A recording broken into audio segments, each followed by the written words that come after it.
नमस्कार, खबर उत्तर प्रदेश में आपका स्वागत है। मैं हूं राहुल चौहान। खबरों बढ़ेंगे उससे पहले एक नजर आज की हेडलाइंस पर। सीएम योगी आदित्यनाथ का बाराबंकी दौरा। आज श्री लोदेश्वर महादेव कॉरिडोर की रखेंगे आधारशिला। राम मंदिर चढ़ावा चोरी मामले में आज सुप्रीम कोर्ट में होगी सुनवाई। एसआईटी सौंप सकती है अंतिम रिपोर्ट।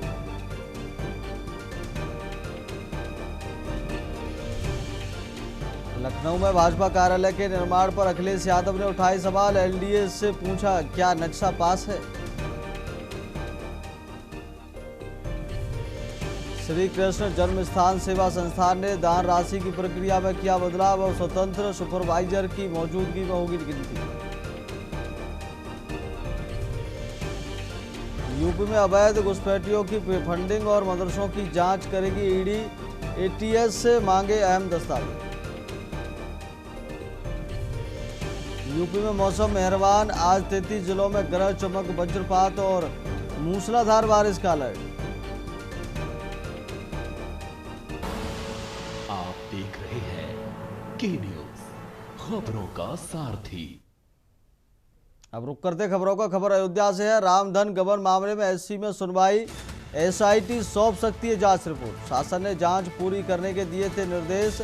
15 जुलाई तक जांच के दिए थे निर्देश। एसआईटी ने जांच के लिए अतिरिक्त समय मांगा था।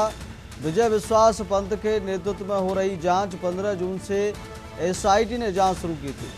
22 जून को प्रारंभिक रिपोर्ट सौंपी गई थी। रिपोर्ट में 70 बार चोरी का हुआ था खुलासा। रिपोर्ट के आधार पर एफआईआर दर्ज हुई। आरोपियों की संपत्तियों की भी जांच जारी है। जांच का दायरा बढ़ने से रिपोर्ट में देरी हुई।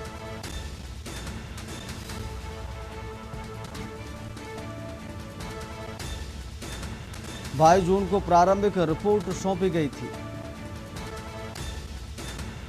अयोध्या से खबर आपको बता रहे हैं। रिपोर्ट में 70 बार चोरी का हुआ था खुलासा। रिपोर्ट के आधार पर एफआईआर दर्ज हुई। आरोपियों की संपत्तियों की भी जांच जारी। जांच का दायरा बढ़ने से रिपोर्ट में देरी हुई। अयोध्या से खबर आपको बता रहे। रामधन गबन मामले में एससी में आज सुनवाई। एसआईटी सौंप सकती है जांच रिपोर्ट।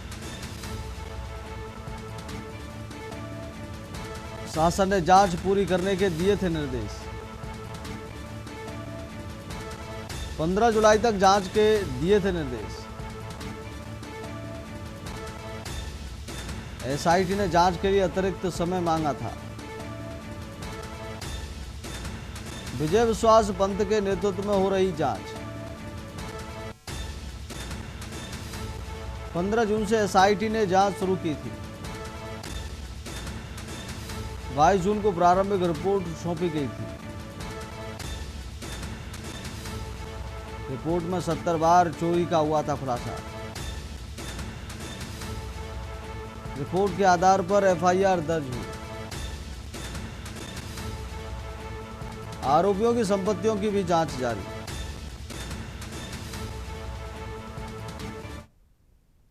अगली खबर का रुख करते खबर अयोध्या से है, जहां राम मंदिर ट्रस्ट में सभी वर्गों को प्रतिनिधित्व देने की मांग को लेकर भक्ति आंदोलन मंच न्यास ने प्रधानमंत्री नरेंद्र मोदी को संबोधित ज्ञापन भेजा है।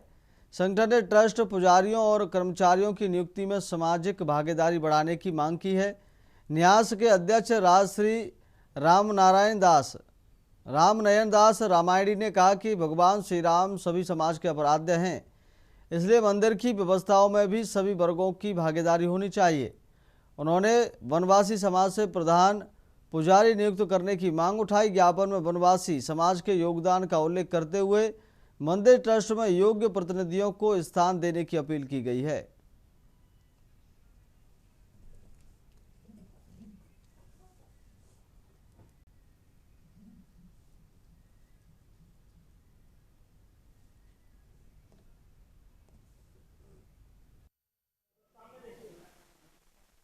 हमारे द्वारा अनवरत पूर्व कई वर्षों से इस तरह का पत्र द्वारा जो है प्रधानमंत्री जी को, मुख्यमंत्री जी को, संघ मुखिया जी को, अनेक लोगों को जो है पत्र द्वारा ये प्रार्थना किया जा चुका है कि श्री राम जन्मभूमि तीर्थ क्षेत्र में जो एक पक्षीय लोगों को ही रखा गया है, जबकि श्री राम जन्मभूमि का जो आंदोलन था वो सिर्फ एक वर्ग का नहीं था, वो संपूर्ण हिंदू समाज का था। मर्यादा पुरुषोत्तम भगवान श्री रामचंद्र जी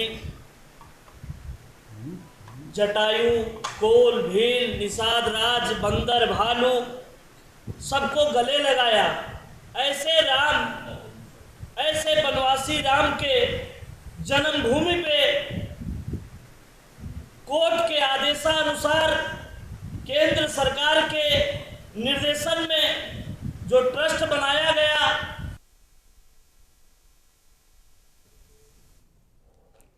अगली खबर का रुख करते खबर जालौन से, जहां हाईवे पर बिना परमिट के ऑटो रिक्शा संचालन का मामला सामने आया है। आरोप है कि कई ऑटो चालक तय सीमा से अधिक दूरी की सवारियां ढो रहे हैं। परमिट जहां मात्र 16 किलोमीटर का बताया जाता है, वहीं कुछ ऑटो 30 से 40 किलोमीटर तक यात्रियों को ढो रहे हैं। वायरल वीडियो में एक ऑटो में क्षमता से अधिक यात्रियों को बैठाया गया है, जिसमें एक व्यक्ति पीछे फुटरेस्ट पर बैठा नजर आ रहा है। बताया जा रहा है कि ऐसे मामलों में पहले भी कई बार हादसे हो चुके हैं।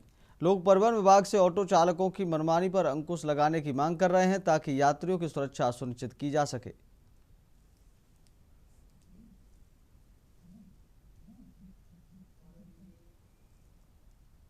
अगली खबर का रुख करते खबर हापुड़ से, जहां डीएम के आदेश पर अवैध मिट्टी खनन के खिलाफ प्रशासन ने बड़ी कार्रवाई की है।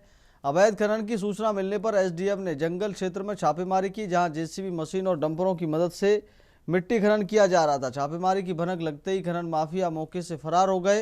एसडीएम ने मौके से एक जेसीबी मशीन और 2 डंपर जब्त किए हैं। वहीं लगातार हो रहे अवैध खनन को लेकर खनन विभाग की कार्यप्रणाली पर भी सवाल उठ रहे हैं। प्रशासन ने मामले में आगे की कार्रवाई शुरू कर दी है।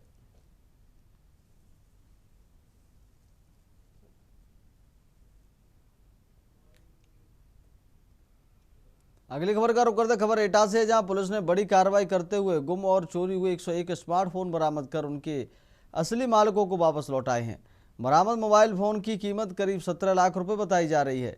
CIR पोर्टल पर दर्ज शिकायतों के आधार पर सर्विलांस और साइबर सेल की टीम ने यह सफलता हासिल की। ASP अपराध योगेंद्र कुमार और CO नीतीश गर्ग की मौजूदगी मोबाइल फोन मालिकों को बुलाकर उनके फोन सौंपे गए। लंबे समय के बाद मोबाइल वापस मिलने पर लोगों के चेहरों पर खुशी लौट आई और उन्होंने पुलिस का आभार जताया। पुलिस ने लोगों से अपील की है कि मोबाइल गुम या चोरी होने पर तुरंत CIR पोर्टल पर शिकायत दर्ज कराएं और साइबर हेल्पलाइन 1930 पर संपर्क करें।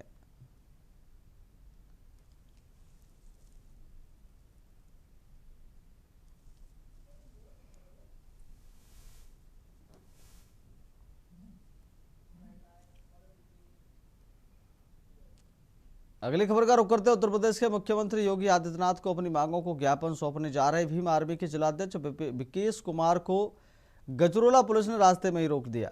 इस दौरान पुलिस अधिकारियों और भीम आर्मी के कार्यकर्ताओं के बीच काफी देर तक तीखी बातचीत और नोकझोंक हुई।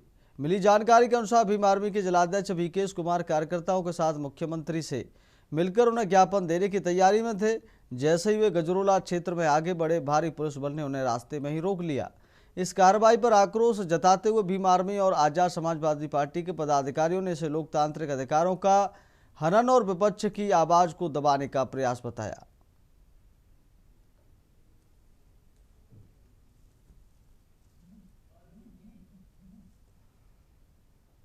अगली खबर का रुख करते हैं सांडी कस्बे के सांडी कोल्ड स्टोरेज में पूर्व नगर पालिका अध्यक्ष दिनेश चंद्र गुप्ता द्वारा सामाजिक कार्यकर्ता सम्मेलन का आयोजन किया गया। कार्यक्रम के मुख्य अतिथि प्रदेश के आबकारी मंत्री नितिन अग्रवाल रहे। सम्मेलन में पहुंचे पूर्व नगर पालिका अध्यक्ष दिनेश चंद्र गुप्ता एवं कार्यकर्ताओं ने मंत्री का भव्य स्वागत किया। सभा को संबोधित करते हुए आबकारी मंत्री नितिन अग्रवाल ने केंद्र और प्रदेश सरकार की जन कल्याणकारी योजनाओं का उल्लेख करते हुए कहा कि सरकार की योजनाओं का लाभ अंतिम व्यक्ति तक पहुंच रहा है। उन्होंने विपक्ष पर तीखा हमला बोलते हुए कहा कि कांग्रेस का अस्तित्व समाप्ति की ओर है और समाजवादी पार्टी का भविष्य भी अंधकार में है।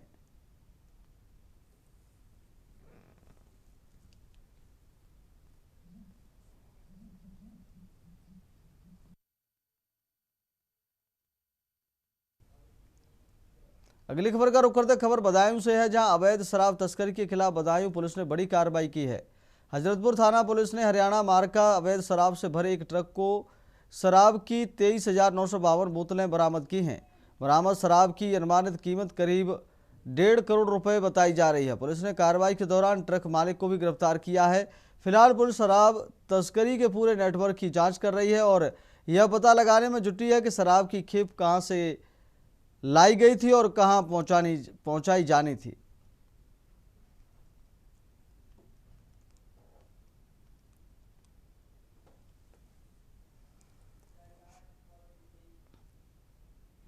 अगली खबर अमरोहा से, जहां नौगावा सादा थाना क्षेत्र के धनौरी मीर गांव में घर में घुसकर तोड़फोड़ और चोरी का मामला सामने आया है।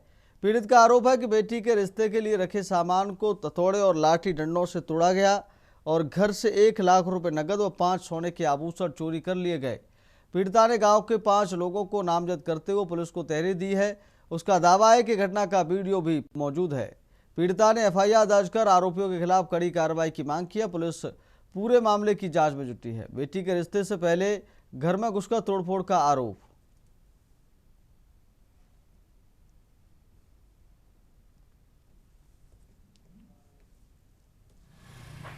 थाने आई सर, मेरी लड़की के लिए रिश्ता करने के लिए जा रहे थे। रात सामान लाए थे और हम अपने परिवार में मशवरे के लिए गए थे क्या कैसे करना, किस टाइम चलना, और मेरे घर में घुस के तोड़ फोड़ करी और जो सामान था वो भी ले गए। 5 चीजें थी सोने की, 1 लाख रुपए नकद थे और भी कुछ था और बहुत ज्यादा बेइज्जती करी, बहुत ज्यादा तोड़। किसने कराया? हनीफ का अंसार है, हारून है, शमशाद है और मुन्ने का तालिब है, कयामू का आफ्ताब है। और ये लोग हमारे सामने रहते हैं, इनसे हमारी कोई परिवार का कोई संबंध नहीं है। अगली खबर का रुख करते खबर आगरा से, जहां एतमादपुर थाना पुलिस ने एम्बुलेंस की आड़ में हो रही शराब तस्करी का खुलासा किया है। पुलिस ने 80 पेटी अंग्रेजी शराब, 1 एम्बुलेंस और थार गाड़ी बरामद करते हुए 5 आरोपियों को गिरफ्तार किया है। पुलिस के मुताबिक तस्कर सायरन बजाकर एम्बुलेंस को ट्रैफिक से निकालते थे और हरियाणा, पंजाब से बिहार तक शराब पहुंचाते थे। एम्बुलेंस के आगे थार गाड़ी पायलट के रूप में चलती थी और राज्य की सीमाओं पर दोनों वाहनों की नंबर प्लेट बदली जाती थी। बरामद शराब की कीमत करीब 10.5 लाख रुपए बताई जा रही है। पुलिस अब पूरे तस्कर नेटवर्क की जांच में जुटी है।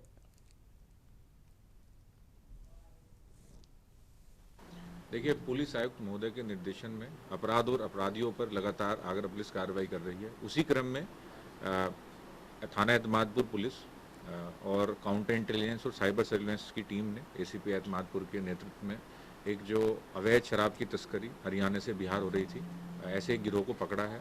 इसमें 5 अभियुक्तों को गिरफ्तार किया गया है, जिनके पास से एक थार गाड़ी और एक एम्बुलेंस गाड़ी बरामद की गई है। साथ ही साथ 80 शराब की पेटियां भी अलग अलग ब्रांड की इनके पास से बरामद की गई हैं। पूछताछ में और अब तक के साक्ष्यों में पता चला है कि ये लोग एक पंजाब स्टेट के नंबर प्लेट की एम्बुलेंस का यूज शराब की तस्करी के लिए करते थे।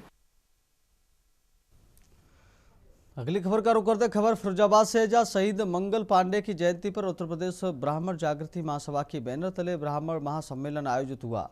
कार्यक्रम प्रदेश सरकार की राज्य मंत्री प्रतिभा शुक्ला मुख्य अतिथि के रूप में शामिल हुई। इस दौरान समाज के प्रबुद्ध लोगों को सम्मानित किया गया। मंत्री प्रतिभा शुक्ला ने समाज की एकता, शिक्षा, संस्कार और युवाओं की भूमिका पर जोर देते हुए राष्ट्र हित में कार्य करने का आह्वान किया।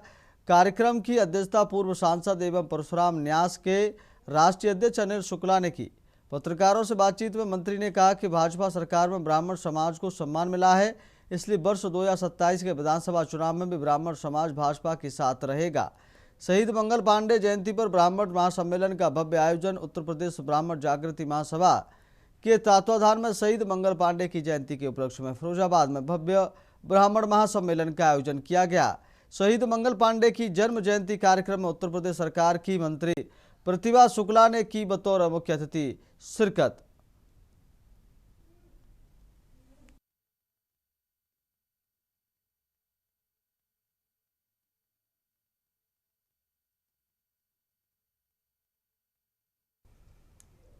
अगली खबर का रुख करते खबर चंदौली से, जहां धानापुर थाना क्षेत्र के कबूलपुरा गांव में आकाशीय बिजली गिरने से एक किसान की दर्दनाक मौत हो गई।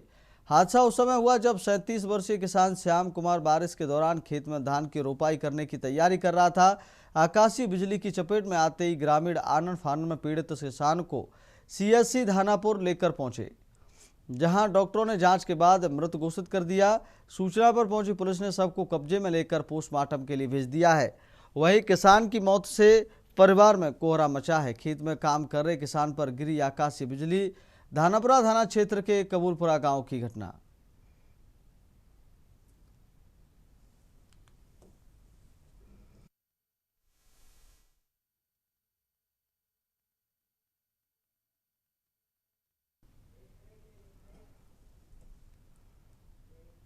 अब वक्त हो गया छोटे से ब्रेक का। ब्रेक के बाद खबरों का सारथी। ब्रेक के बाद फिर आपका बहुत स्वागत है। बढ़ते खबरों में खबर जालौन से है, जहां कालपी में NH-27 पर बड़ा हादसा होते होते बाल बाल टल गया। मुन्नानाल पावर चौराहा स्थित अंडरपास की स्लैब का मलबा अचानक नीचे गिर गया। बताया जा रहा है कि बारिश के बाद अंडरपास के बीचों बीच दरार और सुराख बन गया था, जिससे लोगों में दहशत फैल गई। हालांकि मलबा गिरने के समय नीचे गुजर रहे राहगीर बाल बाल बच गए। घटना के बाद स्थानीय लोगों ने निर्माण गुणवत्ता पर सवाल उठाते हुए जांच और कार्रवाई की मांग की है। लोगों ने हादसे की जानकारी मिलने के बाद विभागीय टीम ने मौके पर पहुंचकर स्थिति का जायजा ले रही है।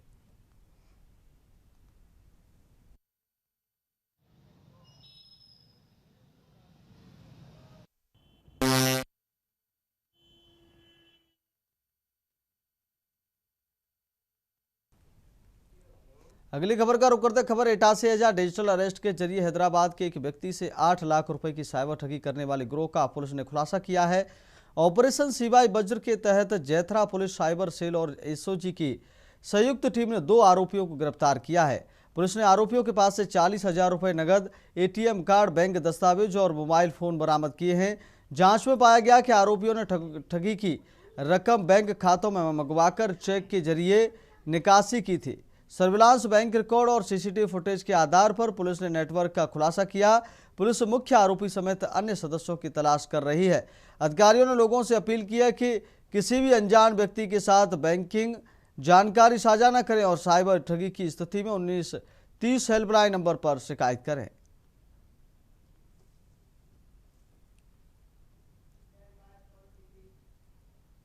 अगली खबर की ओर बढ़ते हैं। खबर जालौन से, जहां कालपी नगर में चोरी की घटना थमने का नाम नहीं ले रही है।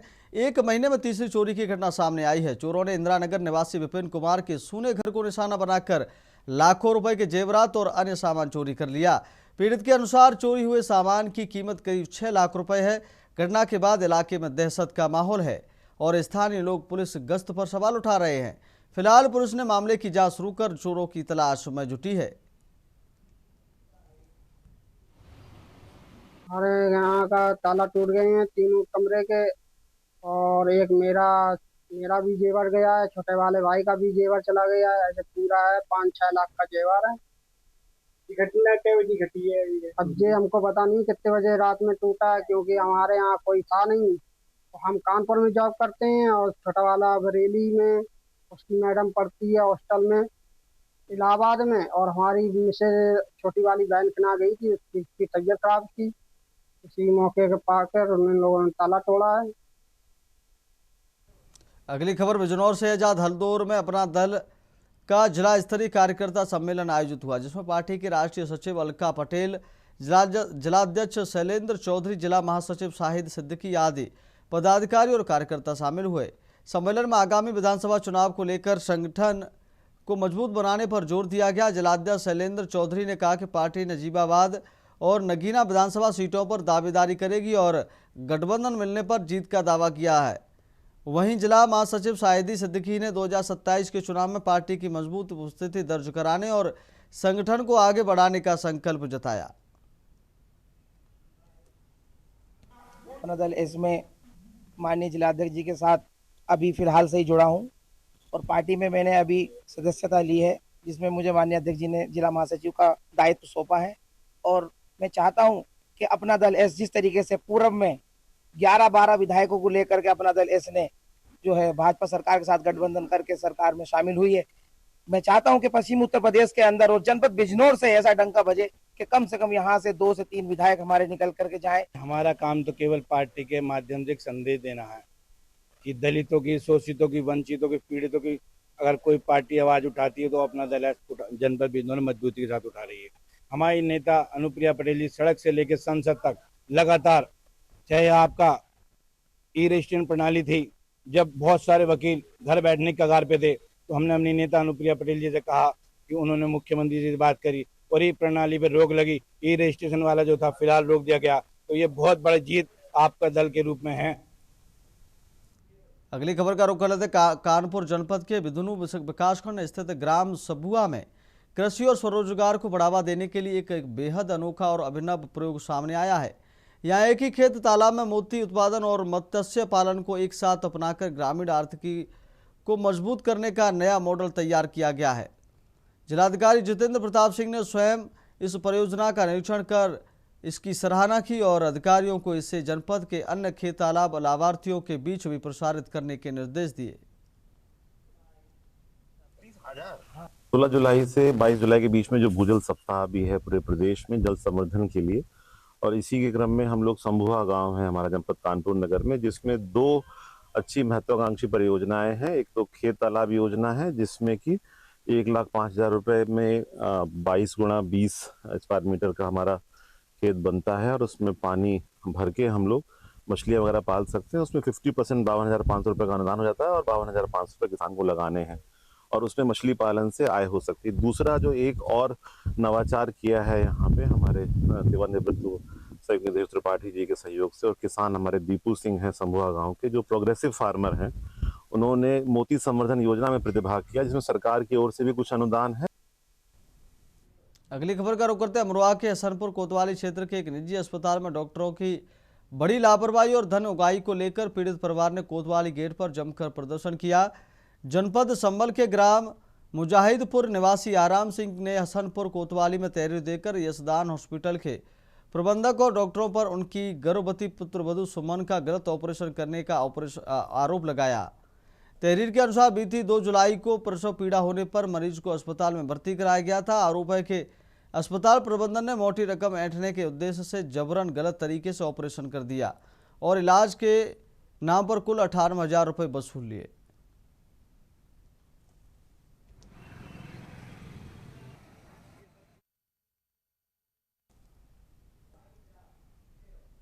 फिलहाल खबर उत्तर प्रदेश में मेरे साथ इतना ही। देखते रहिए के न्यूज इंडिया। नमस्कार।